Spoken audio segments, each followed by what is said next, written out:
A very good morning to all the viewers of QNews English with me, Vijay Rana, along with Deepak from our studios out here in Bangalore.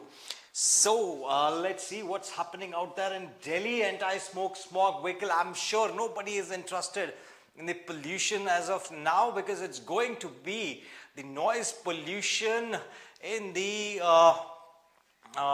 stadium today out there in Gujarat, and it's the Narendra Modi Stadium, which will be causing lot of noise pollution for the biggie, for the World Cup final between the undefeated Indian team along with the Australians, the mighty Australians.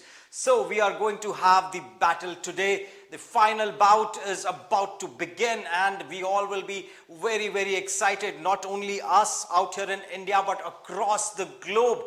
It is going to be one of the most watched events.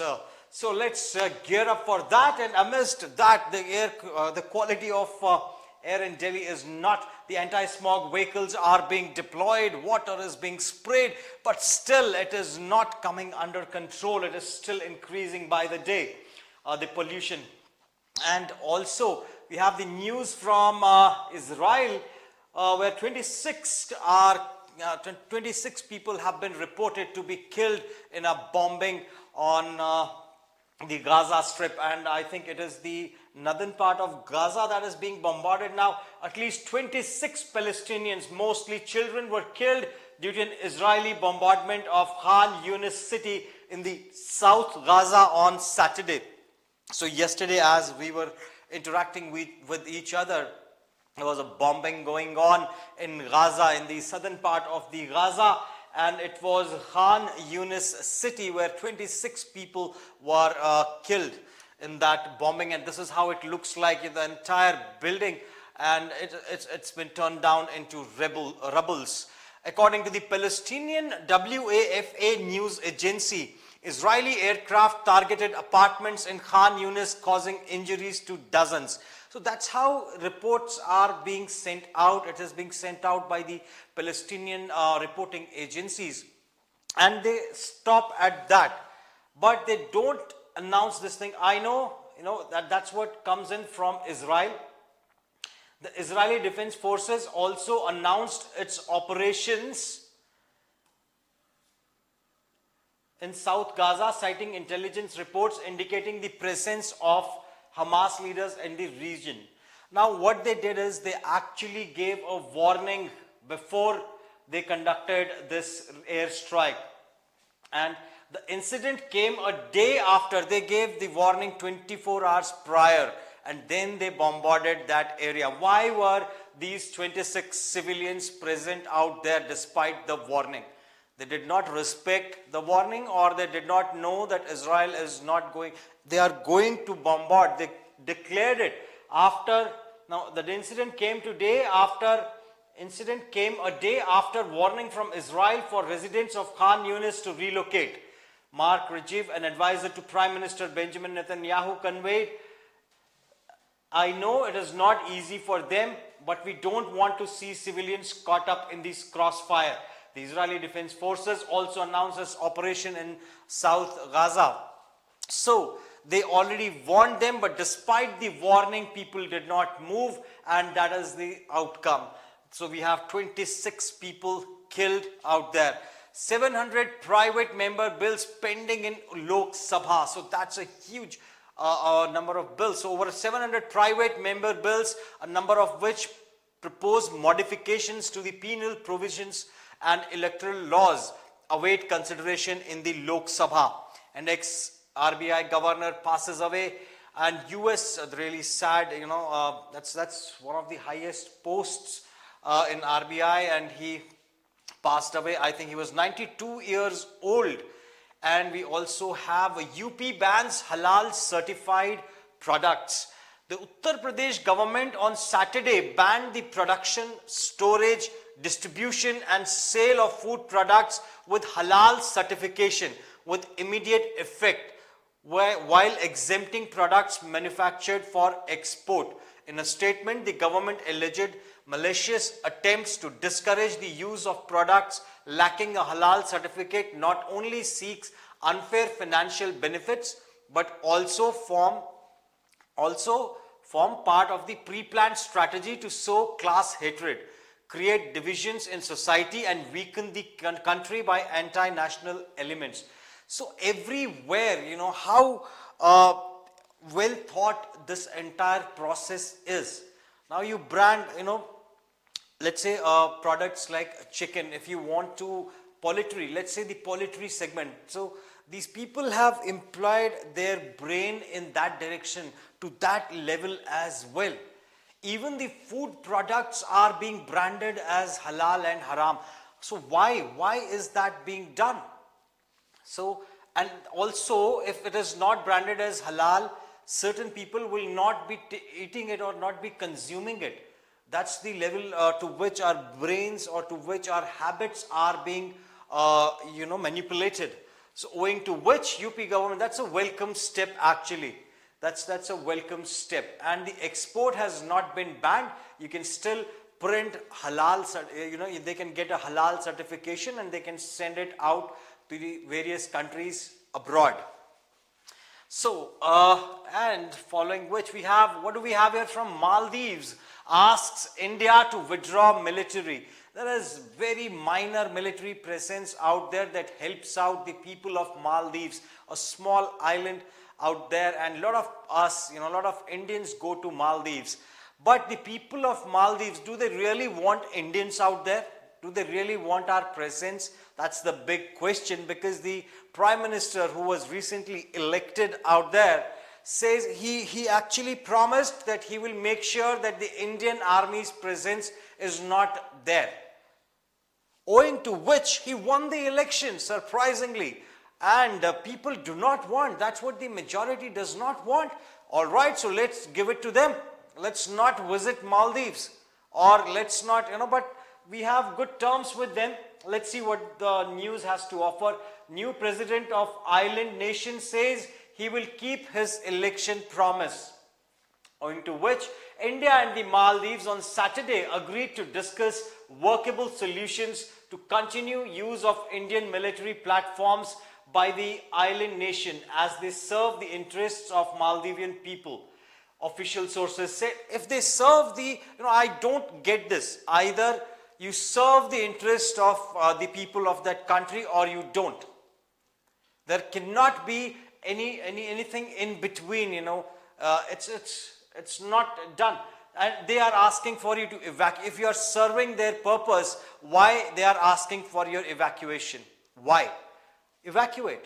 Please evacuate. They will get to know once they are being ruled by some other country. Only then they will understand, how it feels. Just remove your army from Maldives and repercussions would follow. There are countries like Pakistan, China that are ready to occupy these countries. The day you don't have the name India associated with you, or the power of India or the Indian army, by the term Indian army, that reminds me of something. It's 19th today, and 18th November marks the day of martyrdom, actually the Rizangla Day. I'm not sure if how many of you are aware of the Indo-China war which India lost, but the battles that were fought were one of the bloodiest battles that were ever fought in the history of Indian Army. And one of them, the topmost one, was the Battle of Rizangla that was fought yesterday by the brave hearts of Indian Army. There were 124 soldiers deployed out there in Rizangla. It was a post that was very close to Chushul, where the airbase was present. And had it not been for these 124 brave hearts who fought and who killed actually more than 1,000, they killed thousands of Chinese army men. There were waves of Chinese, army that came and they tried to take this post from Indian army. But these 124 men stood. They held the fort. Major Shaitan Singh was leading them, whose guts were also out. He suffered multiple fires, multiple injuries. He was shot at various, his body was full of bullets and his guts were also out, but still he was losing blood, he was losing consciousness, but still he was commanding the forces, he was still commanding his Jawans. They were asked to retreat, they were asked to step back. Each one of them committed, we will not step back, we will lay down our lives. And who were these guys? They were the Ahirs. They were the Ahirs from Haryana, and also, more importantly, the Kumaon regiment, the regiment, that has these stars. Each one of them was a hero. Each one of those soldiers was a hero. There were, I think, 114 casualties. All of them actually laid down their lives, barring 10. Majority of them were captured as prisoners of war, and one of them actually was able to make it to the base. But it's a day to celebrate their martyrdom. Shahadat ko celebrate karne ka din tha kal. And also, let's see, where am I?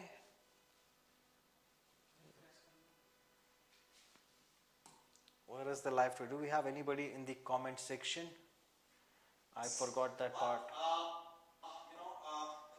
All right. Naveen Kota is out there. Experience teaches slowly and at the cost of mistakes. Definitely, very well said. And welcome Naveen, welcome to our morning telecast. We have Vishal joining us, and we have Sai Krishna. And Naveen says Maldives is dancing on China's tunes.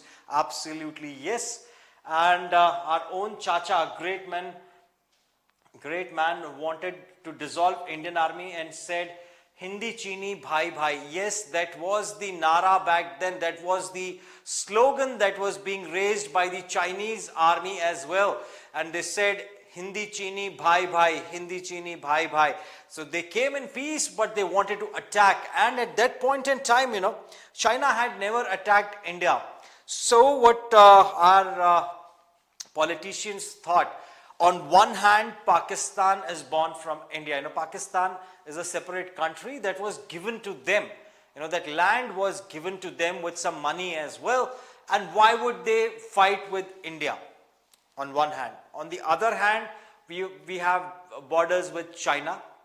And they said, Chinese have never attacked Indians. Hindi Chini Bhai Bhai. That was the slogan that was raised. So why do we need that army? That's another school of thought. That's what Naveen Kota is referring to out there. So Indians decided, the politicians had actually proposed that Indian soldiers should be involved in pottery. They should be making the teacups for people to consume tea and all. And that's how they wanted to utilize, and they wanted to reduce the number of men in the Indian army, as there was no threat from either of the borders. Citing which, they wanted to reduce the size of Indian army. They wanted to reduce the number of recruits. By the way, all these 124 men, they were all, it was their first battle. They were young recruits. This was their first assignment. And the time, usually what happens is, if you prepare for a battle, there is a term called acclimatization, wherein you stay in a particular temperature, at a particular temperature, or in a particular climate to acclimatize, to get used to that climate. You have a gear to be worn. It's spine-chilling cold out there in Ladakh. It was snowing at that point in time. None of them had actually seen the snow prior to this. They belong to plains in India, and most of them were from agricultural background, but still they just got 2 days to move to this location to protect this airbase in Chushul, owing to which they were given the Razangla post. They were freezing, their fingers were not moving. The arms that they had, the guns that they were using were actually, used in World War II. And they were then, they were thrown away. They were like not to be used any further. So that was the arm these were the arms that were given to them. They had some light machine guns to be used. And you know what Major Shaitan Singh did? He tied one of the machine guns, his hands, you know, he got hit on both his hands, his stomach, you know, he was a full burst actually was pondered upon him, and his guts were also out. Only you know, his belt was holding his guts. That was the state he was in.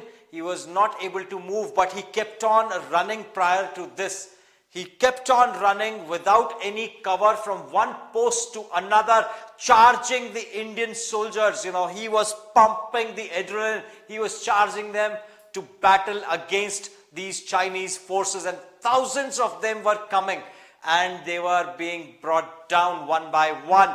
And each soldier, you know, killed at least 10 Chinese soldiers, owing to which couple of days after this battle, China actually ceased fire. They said, we are done and dusted. We cannot move ahead with these men protecting the Indian borders. So, and also Major Shaitan Singh, you know, he tied a machine gun to his legs to fire. That's the level of commitment that these Jawans gave. They were asked to vacate the post prior to the, prior to the beginning of the battle. But each one of them unanimously said, either we will lay down our lives, you know, we'll fight till the last bullet and to the last man standing. Last bullet, last man standing, we will put up a fight. So that's the spirit of Indian Army, and all of them laid down their lives. You know, 114 of them laid down their lives out of 124, and they created history. It was the bloodiest battle that, you know, these two countries ever witnessed. Now moving on. Okay.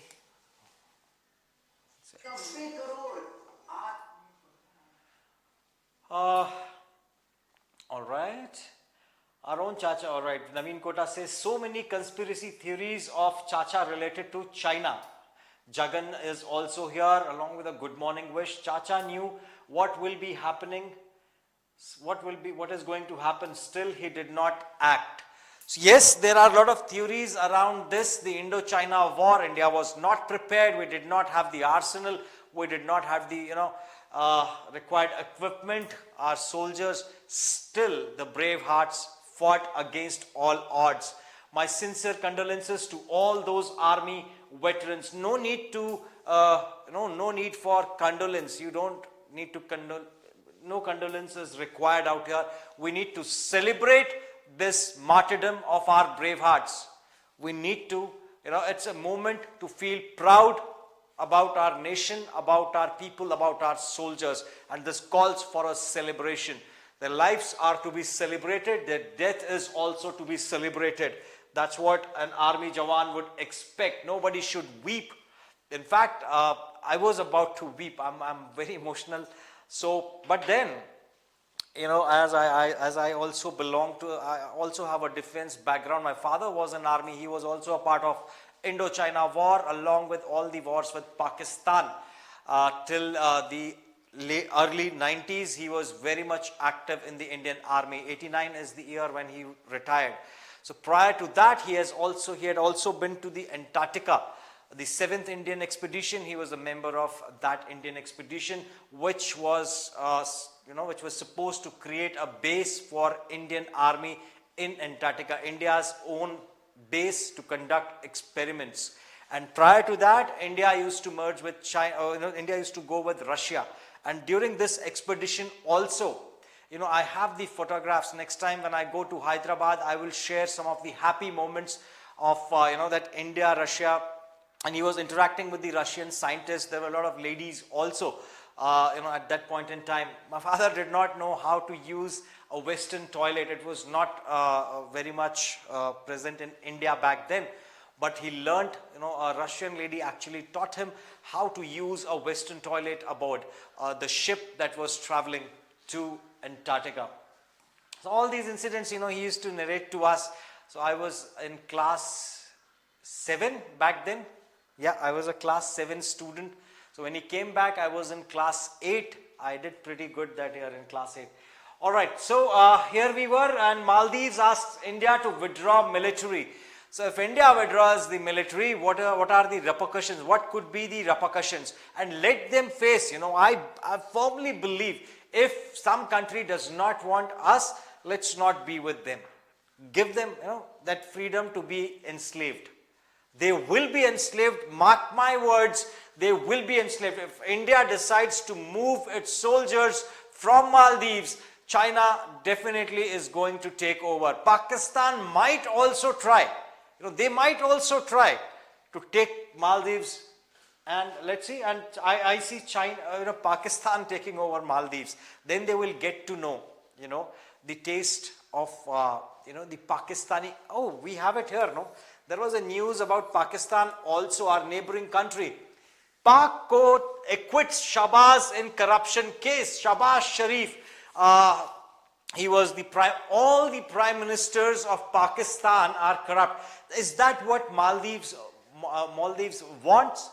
A corrupt nation? Now, Pakistan's former Prime Minister Shahbaz Sharif and 2 members of the incumbent federal caretaker cabinet were acquitted in a mega housing corruption scam on Saturday. Surprisingly, on one hand, there are 2 Prime Ministers. One is Prime Minister Narendra Modi. On the other hand, we have Shahbaz Sharif, the Prime Minister of Pakistan, or ex-Prime Minister of Pakistan. So these 2 can be looked upon, and as they lead 2 countries, 2 nuclear power nations. Is there any comparison that can be drawn at the first place? Although the designation that they have is the same, the Prime Minister, but are they comparable? He is indulged in a housing corruption. And our Pradhan Mantri Narendra Modi, does he have a house at the first place? He does have in Gujarat, where his mother used to stay. And now he is being provided a house since he is the Prime Minister. But is he accumulating wealth?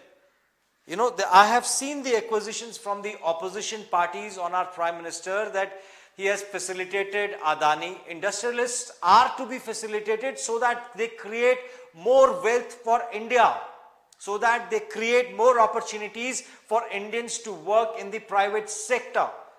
They are definitely to be facilitated. Farmers are to be facilitated so that they produce more grains. But how much, I have never seen an allegation from an opposition that Modi is involved in a scam of any sorts, that Modi is trying to accumulate wealth. I have never seen any accusation against our Honorable Prime Minister Narendra Modi. There might be. Opposition's job is to oppose the Prime Minister, but even our opposition does not dare to call him corrupt. They do not. They have never called Modi a corrupt politician, or he has never been accused of accumulating wealth for himself.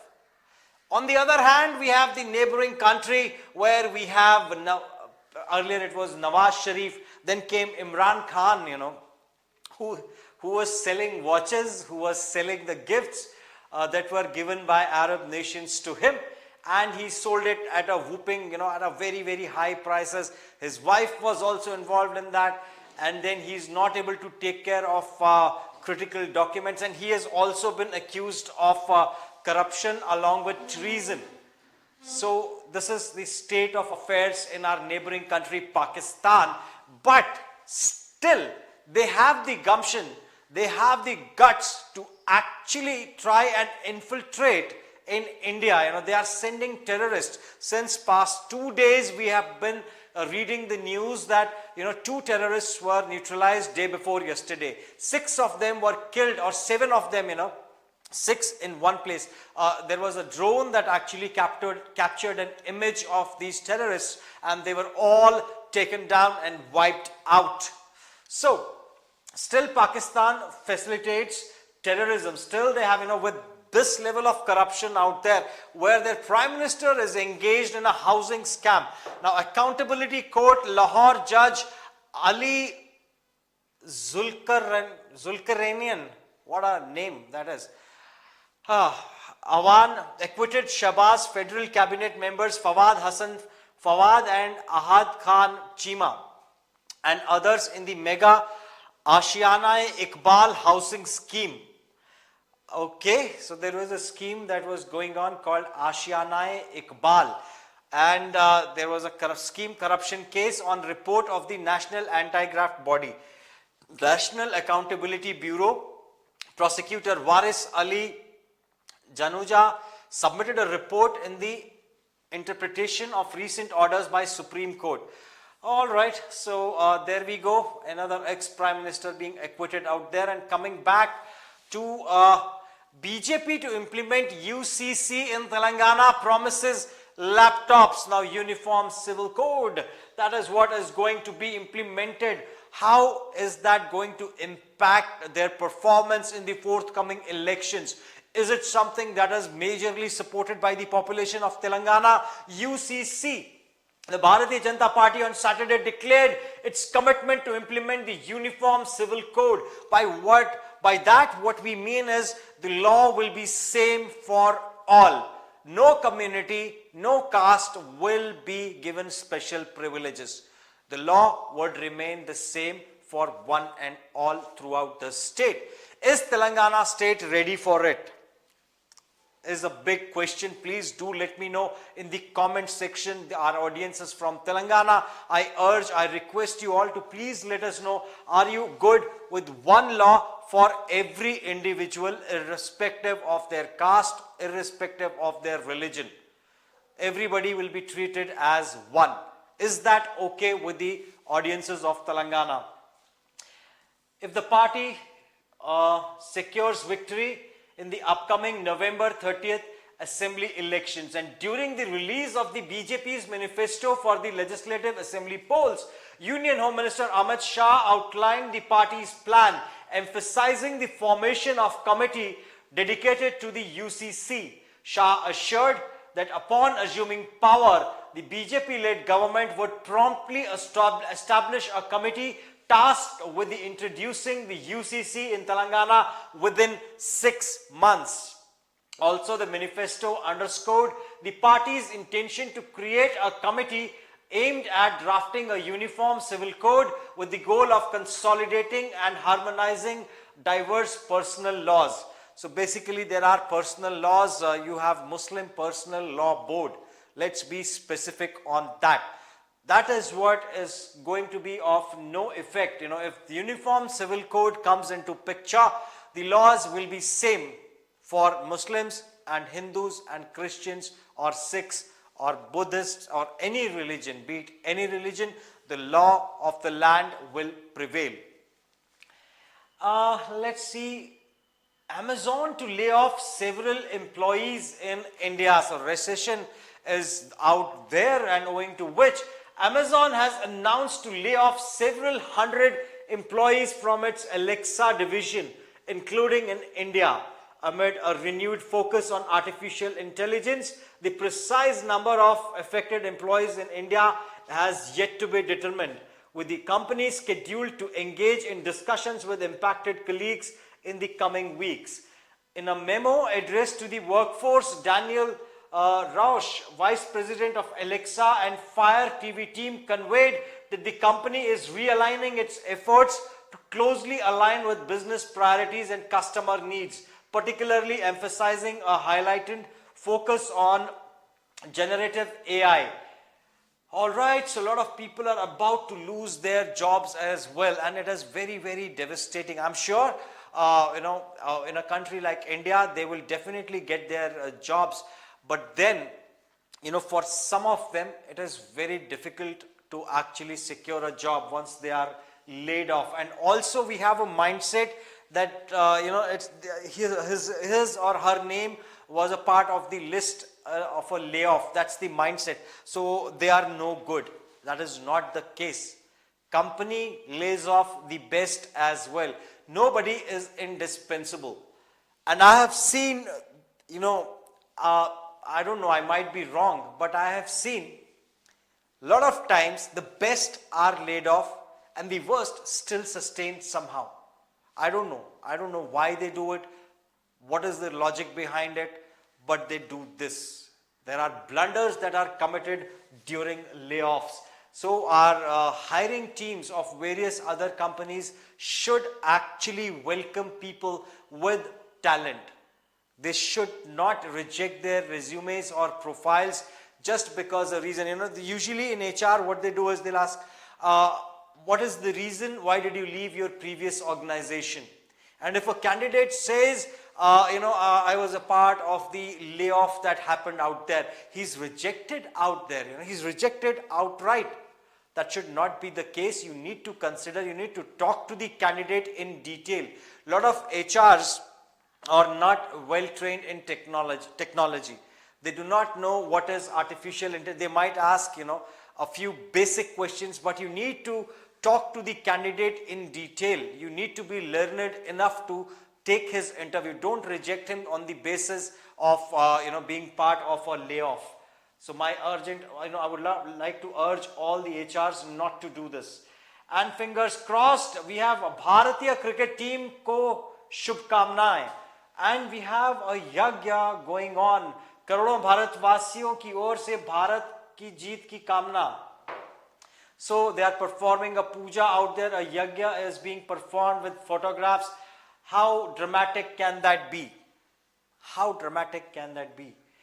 Cricket fans performing rituals. You don't need to perform rituals, but still sentiments are sentiments. So be it. It is what it is.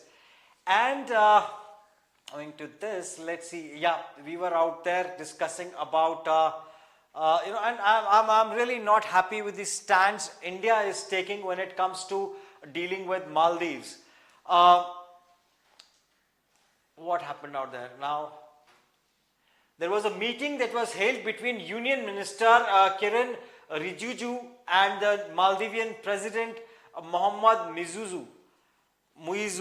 Okay, Rizuzu and Muizu, that in Malay.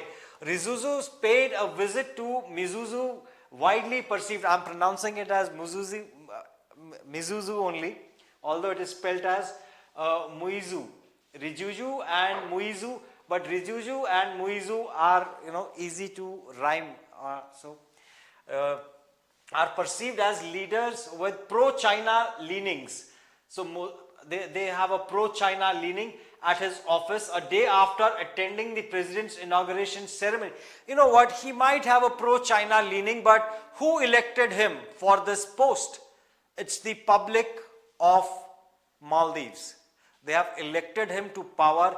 That indicates that they do not want Indian involvement. They want Chinese to be present in Maldives. So please welcome China. We will be more than happy to see that happening. But it will not be beneficial for India. Diplomatically speaking, China will get another base. If they occupy Maldives or if they give a financial aid to Maldives, that is what Chinese trap is.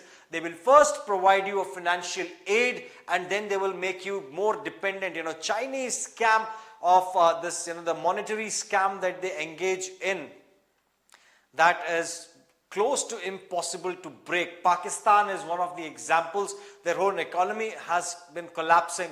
It only takes a champion to actually break this Chinese scam and get out of it.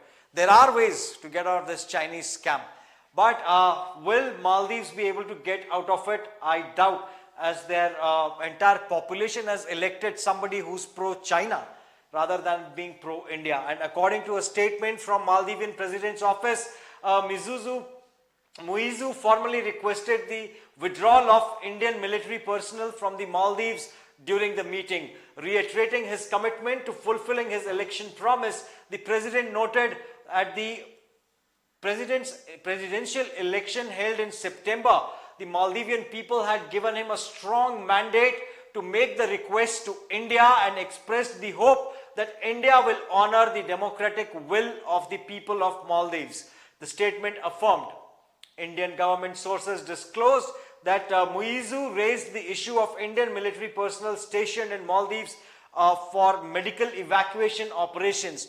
This is what we were doing. we were evacuating the people because it's an island. Medical facilities are not available out there. So there was a chopper that used to evacuate people. The Indian Army used to help the common man, and this is how we have been repaid. Alright, and they also used to prevent the counter drug trafficking. Now they were also engaged in drug trafficking. So they want their nation to succumb to drugs and also no medical facility. That's what they are opting for. So let them have it. Let them have a taste of their own medicine. That's what I would recommend. And let's see if somebody has to say anything on that. So we have a comment here. Yeah, it was about the condolences, which we don't need to do. We need to just feel proud that we are a part of a nation. Even aaj to World Cup hai. Shruti Pandit is out here. Welcome, Shruti. Welcome to the stream, my friend. How have you been? So what is the news from Gujarat? You are out there in Gujarat. So it is going to be, yes, aaj to World Cup hai. She is all, all set to witness the World Cup. I'm going to call you, Shruti, just to know how's the atmosphere out there. Naveen Kota says, even US is feeling the heat of cutting all departments' budget to make welfare schemes go well. You know what? These welfare schemes are good, but they really, the budget takes a toll. And I really appreciate BJP of taking UCC in Telangana, but if they free temples from the government and allow them to do the rituals without any government interventions. And we have Gujjugaru also wishing us a very good morning. So, what do we have here is, as Pedaraju Vishal says, what happens, what is the story behind temples? He has actually cited a point, but there is a huge definition behind it. So, it's not about the rituals in temples. It's about the revenue that is generated by temples. So, there is, crores and crores of rupees are donated in temples. So what the state government says, or the central government says, that we need to have a share of these donations. It cannot be solely given to the caretakers of the temple or the pujaris. So they want their share of money that is being donated to these temples. But there was also a question raised in the media, raised in on various platforms. Why only temples? Why this rule does not apply to other religious, like you have churches that gets donations, you have mosques that are, that huge amounts are donated to other religious, worship places as well. So why they are not being asked, why only the mandirs are being, why only the Hindu temples are in question? Why not the other religious entities are being questioned as well? Why a share is not being asked from them? So that is what the ask had been. We have Prashant joining us. So Prashant, welcome as well, and a good morning wish from both of them, Prashant and Gujjugaru. So let's further read into the newspaper. India and Australia set for the final showdown, and all the stakeholders, the fans who treat these players as demigods, the broadcasters who spend a bomb buy Indian cricket telecast rights, and the sponsors who support the game all want the game to thrive and survive. Yes, indeed, that's the spirit of the game.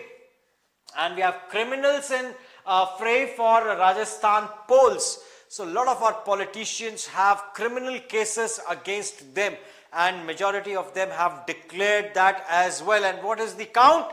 Among the major parties, 61, that is 31% out of 200 candidates analyzed from BJP, 47, that is the 24% out of 199 candidates analyzed from Congress, and 12, that is 6% out of 185 candidates analyzed from BSP.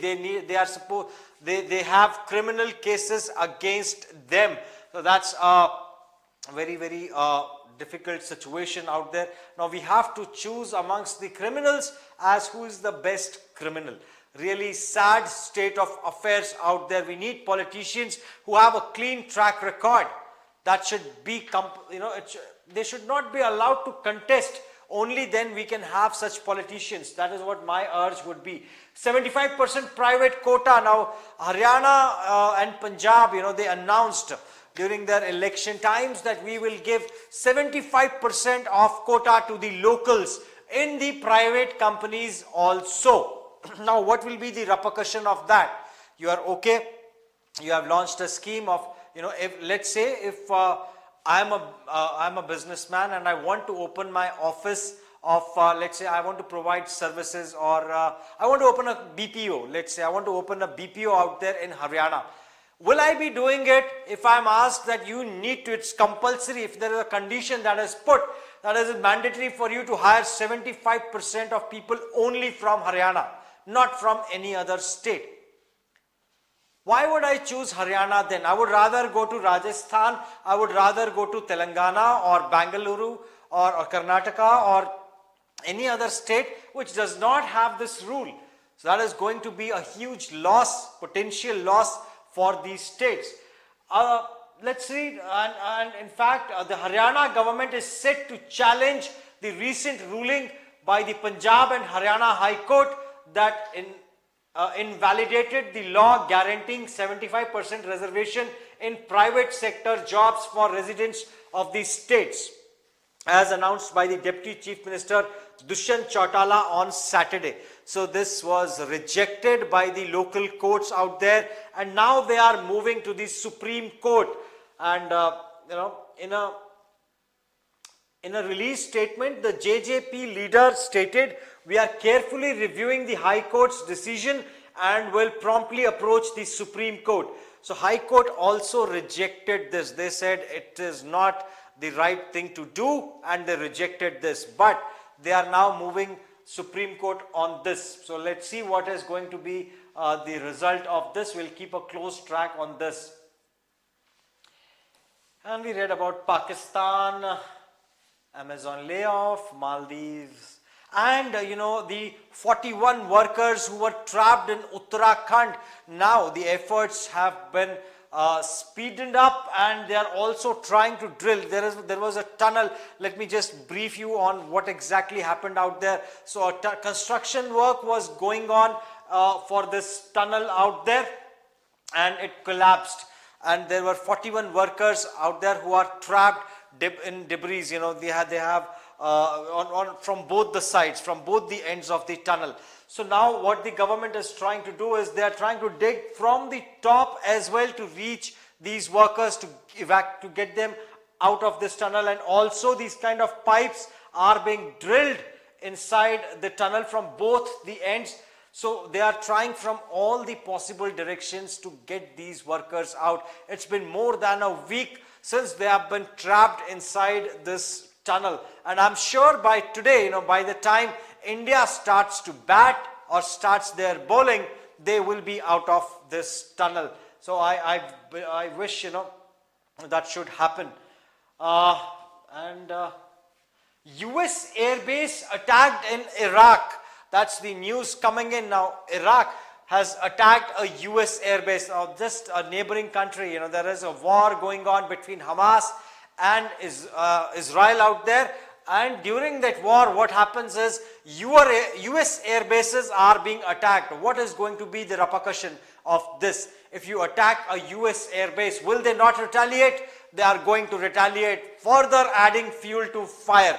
So let's see. Drones targeted air bases hosting the US-led coalition forces in Iraq's semi-autonomous Kurdistan region and western Iraq.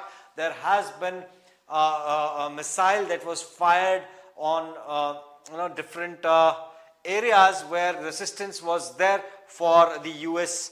So they did fire a missile, and in Kurdistan was one of the place where Kurds reside. So one of the target was Kurdistan, owing to which now they are using the drones to attack. They are retaliating basically, and nobody was injured in this attack, but it is definitely going to have its repercussions, and it will definitely add fuel to fire. It is going to have another direction or another tangent that will be created in the ongoing conflict between Hamas and Israel. Moving on to the other newspapers. Before that, let's see what the comment section says. Prashant says, the BJP government released their manifesto and they are likely to implement it in Telangana. Yes, Prashant. Will BJP come to power? Will they be the surprise element this time around? Because the talk of the town is either Congress or it is going to be BRS that is going to be forming the government. But will BJP be the surprise winner of this race? And if that happens, I can see a very, very aggressive campaigning out there by the folks from BJP. Also, very aggressive campaign being rolled out by Congress. BRS is also doing their best. So all the three parties are all set for this mega clash. The regional party versus what we are going to witness is two national parties versus one regional party. Who is going to be victorious? Only the date of 3rd December is going to tell. So we need to keep our fingers crossed, and they all have their own policies to be implemented. Let's see what Deccan Chronicle has to say. And the first thing that they say is Mahalakshmi, women will receive 2,500 every month and a subsidy of rupees 500. And gas cylinders will be provided at a cost of rupees 500. Raitu Bharosa is another scheme. Oh, we have these promises from the Congress. So vote for Congress is what the headline says. Even if these are the headlines, but the advertisement says that. Now Raitu Bharosa, they are going to give 15,000 rupees per acre for farmers and tenant farmers, rupees 12,000. For farm laborers, a bonus of rupees 500 for paddy crop. And Gruha Jyoti is another scheme, 200 units free. That's what they implemented in Karnataka, and it is being implemented. People are getting 200 free units. I can vouch for that. Indramma Indilu, all right, house site for and rupees 5 lakh for people not owning a house. 250 square yards plot for all movement activists. So what they are referring to is there was a Telangana movement that was started, when they wanted a separate state, owing to which there were a lot of people who lost their lives as well and who participated. For all those, in order to acknowledge their contribution, they will be paid, they will be given a plot of 250 square yards each, and they will also be provided with a house site and 5 lakhs for people who do not own a house. Oh, that's nice. That's good. Yuva Vikasam, Vidya Bharosa card worth rupees 5 lakhs for students. Telangana international schools in every mandal. So this is what I was talking about, the international schools and what is the cost of getting admitted in an international school. It was close to a lakh of a rupee. So they will be able to study for 5 years in an international schools. And Chayuta, which means 4,000 rupees monthly pension, rupees 10 lakh as Rajiv Arogya Shri insurance. So an insurance of rupees 10 lakh and 4,000 monthly pension also will be provided for those who need medical assistance. UCC, Ayodhya and BJP, Telangana's manifesto. Shah releases the manifesto, calls it Modi's vows. So Modi's vows are there in manifesto. And what are those vows? Let's go through that article real quick. Union Home Minister Amit Shah said the party will take senior citizens on a free darshan to Ram Mandir in Ayodhya. Wow. So the religious sentiments are also being considered by BJP out there. And they say we will take the senior citizens to visit Ayodhya. So that's ek tir do shikar kind of a situation out there, for them. So on one hand, the Ayodhya temple will get a lot of visibility in South India as well. It is in North India, and it is, Sri Ram is, there are a lot of temples in South India also that are dedicated to Lord Rama, owing to which this movement will actually create a lot of visibility for the Ayodhya temple. And also it will definitely, the mindset, I don't know if they are going to cast their vote to travel to Ayodhya or, but definitely it will have an impact, the party will also form a committee to draft a uniform civil code to consolidate and harmonize various personal laws. The party has always fulfilled its promise by the end of its 5-year term. This is Modi's guarantee and will abide by our word, and we will abide by our word, says Amit Shah, releasing the party's manifesto here on Saturday. On the inaction against alleged corruption in the Chandrasekhar Rao government, Shah said leaders like Komati Reddy, Rajgopal Reddy, Vijaya Shanti and others never spoke about corruption cases against KCR and are coming out only now. So he is alleging, recently we saw Vijaya Shanti moving out from BJP and joining Congress, and now she is being accused by none other than Amit Shah. And to this, I would like to bring up one point which BJP has acknowledged now, that, when they were a part of it, BJP, or, when Komati Reddy, Rajgopal Reddy and Vijay Shanti never spoke about corruption cases. There was only one voice, people. That was none other than Teenmar Mallanna. He was the one to counter everything, every action. He was the one to challenge. He was the opposition. One-man army standing out there against the ruling government. He was the man who took them to task. He was the man to question.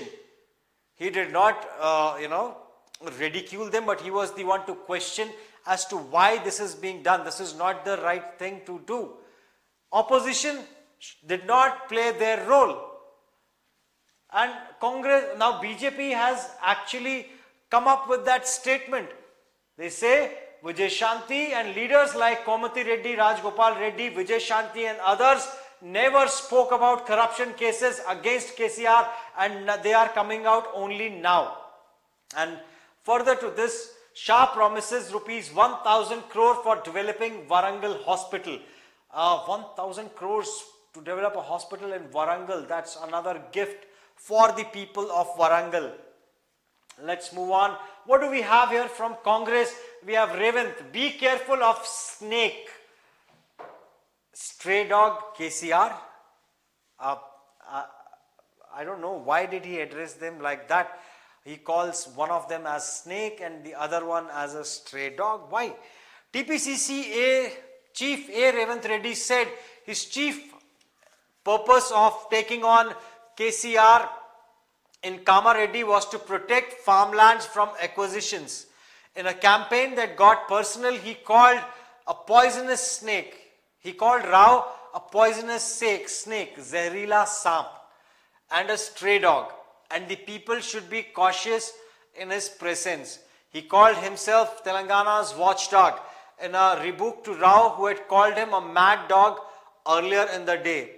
So, I don't know how do I interpret this or how do I read this out to you, but they are all calling each other as dogs. Dogs are one of the most loyal animals. You have horses, you have elephants, you have dogs as well, and they are considered to be one of the best friends of humans. I'm trying to actually reduce the the way they are addressing each other. I'm trying to reduce the impact of calling each other. I don't know how far I have succeeded in doing that, but KCR and his son KTR became stray and mad dogs to bite people. I don't know how should I be reading this. Let's move on to what KCR has to say. Revanth Rifle Reddy, a barking dog. 10 by 10 men in blue set to rock the world. I'm sorry, I'm not going to get into that news wherein they are lashing out at each other, calling them dogs and mad dogs. I will not be reading that news for you. Let's see what people have to say, people of Telangana. BJP can come to power only in one way, by taking other parties' MLA into their party and making alliances, which we have seen in Maharashtra. and time will decide what will happen in Telangana. Absolutely true. And also, they did this in J&K as well. BJP actually joined hands with PDP. I think it was PDP, or what is the party's name, headed by Mehbooba Mufti. Let's see. PDP and BJP alliance. Let's see, People's Democratic Party, is that? Yes, People's Democratic Party. This happened in 2018, and there is an analysis. Let's just quickly go through it. We don't have much time on hand, but we'll quickly go through this. BJP didn't want to face 2019 polls as PDP's allies. The alliance which was put together with much careful, and it's the article in the Hindu only. So we can go through this, I was going through the Hindu, I believe. The alliance which was put together with much careful crafting could not in the end carry the weight of hugely contradictory ideological positions. So there we are. We have Amit Shah along with Mehbooba Mufti from PDP. They were together once, but BJP then parted ways. The end of BJP, People's Democratic Party government in Jammu and Kashmir, has 2 dates attached to it. For detractors of the alliance within the BJP, it began with the inception of alliance. Many preferred the BJP's former ally, the National Conference, over the PDP. National Conference is headed by, the two father and son duo. What is their name? National Conference. I'm forgetting their names. All right, very well known, the father and son duo. Okay. This is my bad habit. I keep forgetting names. So I will request Deepak, can you just Google for, okay, I can also Google out here. But we'll get to that. For others, it was the Chief Minister, Mufti Muhammad Saeed, passed away in early 2016, taking away the political heft that encroached the alliance. Teflon coating that deflected the criticism from such political contradictory and inorganic alliance. There are, of course, more manifest and immediate reasons, the biggest being the looming general election of 2019, an election that the former allies just could not afford to face together. So although there were ideological differences, but still BJP shook hands with PDP, owing to which they formed the government also. Is there something similar that will be repeated out here in Telangana? Please do not underestimate Janasena as well. There can be an equation with Janasena also. We have BJP coming together with Janasena, and what if they actually, they get the support of some local MLAs or the independent candidates, I would say. So all these are local MLAs only, but independent candidates is what I meant. So if they get that support, will they be able to form the government? Yes, we will accept that Mallanna was the main face of opposition in Telangana. When Congress and BJP were not even raising their voice, he never stopped questioning the ruling party, not even a single day. Absolutely true. That's what Pedaraju Vishal has to say. And Naveen Kota, BJP analyzes the situation on ground. If they abrogate 370, so they allied. There was no need for the for this alliance to be formed to abrogate Article 370, because, and this was the biggest hindrance. Naveen, I do not agree to this point of yours, because what the equation was out there, even today, the equation that prevails, on one hand, we have, where is my blackboard? I need a blackboard. Deepak, why is the blackboard not, okay, it appeared. Thank you. So, on one hand, this is J&K, and we had PDP as one of the parties, and BJP wanted, and I'm not sure what was Congress stand out there. So BJP and PDP, and now PDP, what they say is they are in favor of Article 370, should be there. Till that time, the Article 370 prevailed out there.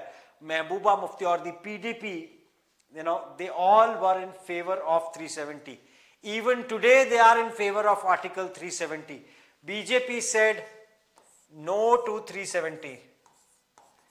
They wanted to abrogate Article 370. Now, what is the point in getting aligned with PDP? This was the biggest ideological difference that you had on day one. Biggest ideological difference. Still, in order to form the government, they both came together. And very soon, probably the thought might have been, once we come to power, we might be able to convince PDP for the abrogation, but that could not happen. But BJP did gain a stronghold in the entire J&K. We do not see presence of Congress out there. Congress leaders are not seen, campaigning. They are against the abrogation of 370, but it has been abrogated now. And BJP is becoming the local favorite out there. And PDP and the other party, Farooq Abdullah was the name, yeah? Abdullah's is the party, and his son is what I was talking about, the other prominent local party out there. So abrogation of 370 without a bloodshed was important. Yes, definitely it was very important, but at what cost? Why would you compromise on your, principles? That is another big question. They could have actually, won as an independent. All right. So yeah, that you have a point of view out there. I have my own. That is all I can say in regards to this. But it was difficult for them to actually make their presence felt without getting aligned with PDP. That's true. So they did that, and then they removed PDP from the picture. Now BJP is the main party. So is something similar going to happen in Telangana also? What do we have here? People who have heaps of money, please buy a house, green by design at Kompalli, home to a rich life.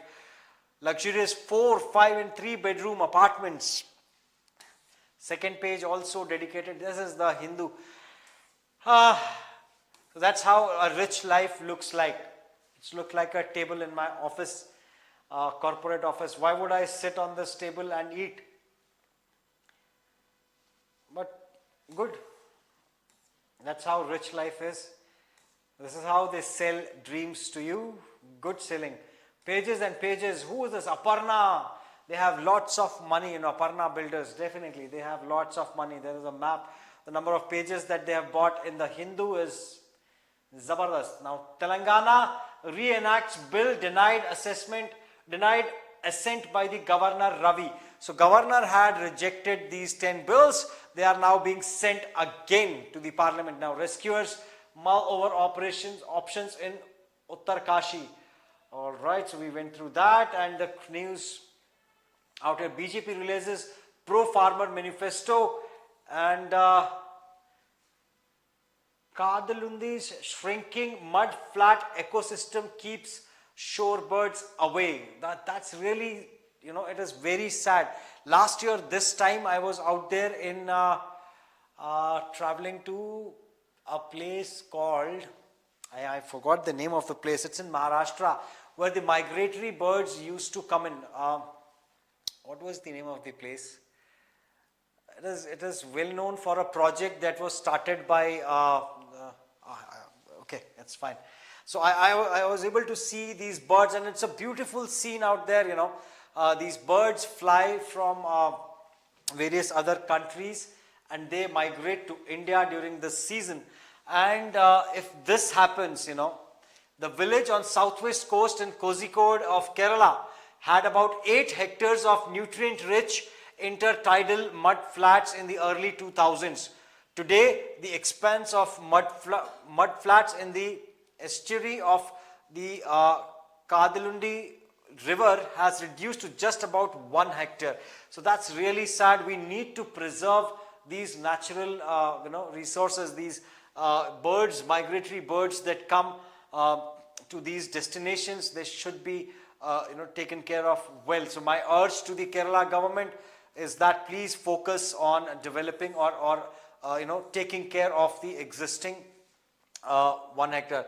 This too gradually being covered with sand, depriving prey to thousands of shorebirds that migrate from other colder climates in winter to the village. Researchers point out that if the mudflats are not protected and restored, Kadalundi will vanish from the global map as a prominent destination of migrant shorebirds that arrive from places such as Siberia. Yeah, I saw Siberian cranes out there, in that at that location. So and vanish from the global map as prominent destination or Siberia, Ladakh, Mongolia, and Scotland in a few years. So they are the guests that visit us, and we should be a good host. That's what our culture is about. Atithi Devo Bhava. That's what we say, and these are the guests. We need to treat them as well with respect. So owing to which, I would let you all go today because we have the match coming up. All right, yeah, we need to, Monocle Gaming, welcome to the stream. And yes, I again forgot today to urge all of you to hit that like button, hit that subscribe button if you have not done that already. Rama's principle didn't, Naveen says, Rama's principle didn't implement it in Krishna's period. So he is saying, those principles, what you are talking about, will not be implemented out here. So times have changed. You need to move with time. So that's what the final message from Naveen Kota is. And we have Pedda Raju Vishal wishing good luck to the Team India, and from QNews as well. Best wishes for Team India, and may the best team win. Thank you so much, people, for joining in today, and please do not forget to hit the like button, share the telecast, and also subscribe if you have not done already. We will definitely win today. Our hopes are high. We are all, our best wishes for the Indian team. So with that, people, I would like to call it a day from our studios out here in Bangalore, Karnataka. Vijay Rana signing off along with Deepak. Jai Hind.